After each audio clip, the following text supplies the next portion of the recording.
Hi everyone, welcome to VantageRM. This is a weekly update. I normally will be doing this maybe twice a week, especially when markets are moving a lot.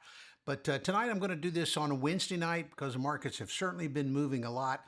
We want to take a look and see exactly how they're moving and what the risk is and talk a little bit about where we're at. I'll do that here as we go through the markets. Here on Wednesday night, it is currently 8:16 as I do this from our Austin office. All right, let's take a look at the actual markets and how they're trading tonight.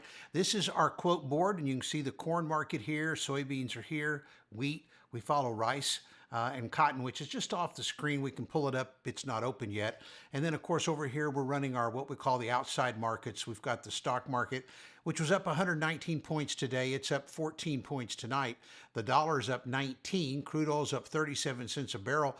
And the diesel contract's not doing much of anything. It's basically unchanged with natural gas down almost 4 cents.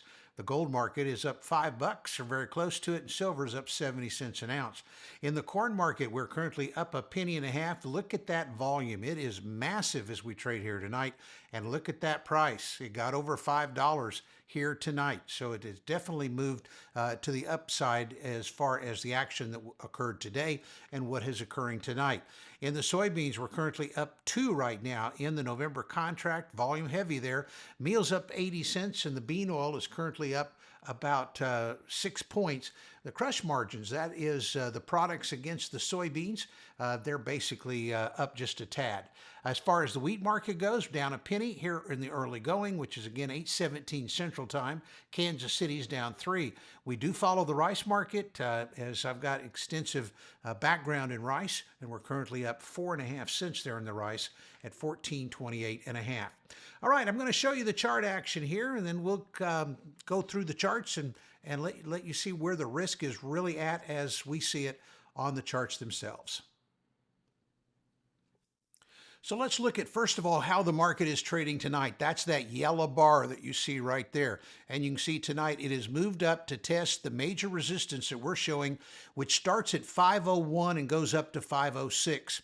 Now, we had a key reversal up today. That means we took out yesterday's high and yesterday's low in the trading action today, and then we closed higher. Volume was very heavy, so we're expecting that volatility to continue here because of the buying with that big outside day up and moving above nearby resistance, now testing the major resistance just over the top of the market. These other indicators below here, I'm not going to talk much about tonight. I'll just tell you that what they do is they signal where the risk is at. And right now what they're signaling is we have an uptrend, and that the risk is acceptable. It's not that high, so we'll see what happens as we go through the day here on Thursday. As far as the soybeans go, the market moving above 12.25, next level of resistance up at 12.56. Here too, the market is showing signs of being in an uptrend. Nothing has changed as far as that part goes. You can see that we have the highs. This is the strength of the highs being very strong. And the market is not in any way, shape, or form overbought from a technical standpoint on the daily charts. Now, on the intraday charts, that would be your 75-minute, 150-minute charts. Those do show the market as being overbought. But at least tonight, the market looks still okay. No sign that it's come to an end to this move. Here's the wheat just below 703, which is resistance. That this market is totally acceptable on the risk right now, as it's not been able to push higher than the recent resistance. Kansas City wheat, on the other hand, has been able to do that. We'll be following it as we go through the day on Thursday. What we don't want to see is a series of reversals to start to occur there. Taking a look at the September rice, the market is still more sideways than anything, just sitting above that 21-day moving average.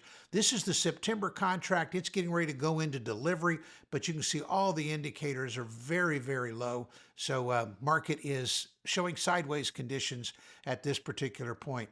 This is the natural gas contract. It was higher today, still below the 9-week moving average. The blue bars represent a bullish configuration. That means that the market should be moving higher. When we start to see it like here, and we see a bunch of blue and red bars mixed together, that means the market is, yeah, you guessed it, sideways. When you're seeing the market rally and show blue conditions, then it should be in an uptrend or at least seeing a price appreciation. That does not tell us if the market's overbought or oversold or if the risk is changing. What we'll be looking for on that is this consensus number right here. And right now, it is not showing signs of it changing. We're still showing the market sideways at this point in time. And finally, this is the diesel contract. It's run into resistance at this 429 to 436 range. We'll see if it can penetrate that in the next few days. And the US dollar, it's lower. It had a bad day today as it dropped off dramatically. We're bearish the dollar longer term. So that's kind of the situation that we have right now. So that is the current situation with the markets. We'll see how things go as we go through the next couple of days. But risk is mounting. We'll have to follow things closely as we watch these grain markets advance. Once they hit a point of resistance, it won't matter what the fundamentals are. The technicals will take over, and the market could see some strong move to the downside. That's all for now. So long, everyone.